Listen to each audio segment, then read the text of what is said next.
자, 오늘 내용을 정리해보자면 스토캐스틱은 힘을, 볼린저 밴드는 위치를, 두 지표를 결합하면 가짜 신호를 걸러내고 진입과 청산 타이밍을 한결 명확히 잡을 수가 있습니다. 다만 지표는 확률일 뿐 절대적인 답은 아니에요. 계좌를 지켜주는 건 신호가 아니라 여러분들의 손절 원칙과 리스크 관리입니다. 안녕하세요. 해외 선물의 정석입니다. 이 영상을 시청하시기 전에 구독과 좋아요 부탁드리고 해외 증권사를 사용하시면 나스닥 한 계약 기준 140만원, 최소 증거금 0.01 계약 기준 14,000원부터의 선물 거래가 가능합니다. 자세한 내용은 댓글 혹은 더보기란에 셀프 계좌 개설 영상 혹은 고객센터를 참조해 주시기 바라겠습니다. 차트를 보다 보면 이런 경험이 있으실 겁니다.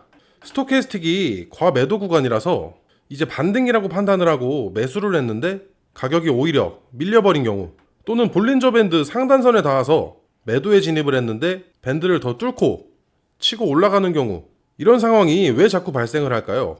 그 이유는 바로 하나의 보조지표만으로는 시장을 온전히 설명하기 어렵기 때문이에요. 스토캐스틱은 가격 움직임의 모멘텀을 보여주지만 추세와 강도까지는 담아내지 못합니다. 반면 볼린저 밴드는 가격이 어디쯤 위치해 있는지를 잘 나타내지만 매매 타이밍을 정확히 짚어내기에는 부족해요.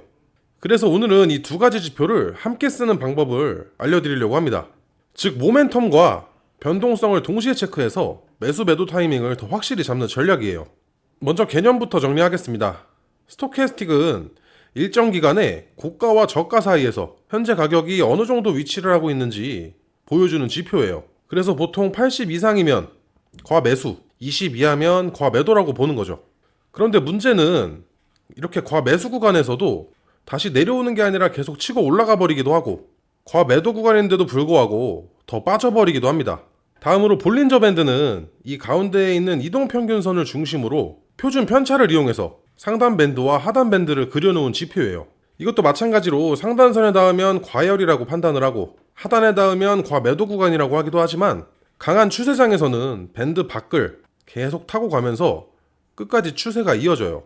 즉, 두 지표 모두 단독으로는 허점이 있는 거예요. 그래서 결합이 필요합니다. 스토캐스틱은 힘의 방향을, 볼린저 밴드는 가격의 위치를 보여줍니다. 그래서 이 두 개를 결합함으로써 힘과 위치를 동시에 보여준다라고 생각하시면 이해가 쉬워요. 그리고 이 둘을 동시에 보면 단순히 올랐다 내려갔다가 아니라 지금 이 자리에서 실제로 힘이 살아나고 있구나, 또는 여기서 힘이 꺾이고 있구나를 파악할 수가 있습니다. 자, 이제 실전에서 매수 타점의 조건으로는 캔들이 볼린저 밴드 하단선에서 지지를 받는 모습, 그리고 스토캐스틱이 20 이하의 구간에서 골든 크로스가 발생을 할 때예요. 반대인 매도의 조건으로는 캔들이 볼린저 밴드 상단선에서 저항을 받는 모습, 그리고 스토캐스틱이 80 이상에서 데드 크로스가 발생할 때입니다. 손절은 간단해요.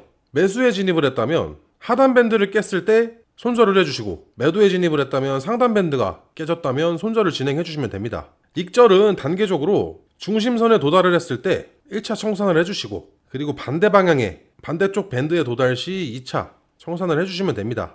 이렇게 분할로 접근을 하시면 안정적으로 수익을 지키실 수가 있어요.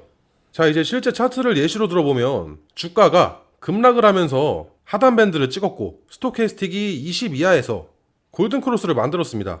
그럼 이 타이밍에 매수에 진입을 하시는 거예요. 이럴 때는 보통 중심선까지는 반등이 나오게 됩니다. 그렇기 때문에 짧게라도 수익을 챙길 수가 있게 되는 거예요. 자, 이제 반대로 바로 옆을 보시면 가격이 쭉 상승을 하면서 볼린저 밴드의 상단선에 닿고 저항을 받고 있습니다. 그리고 스토캐스틱이 거의 90이 넘었었어요.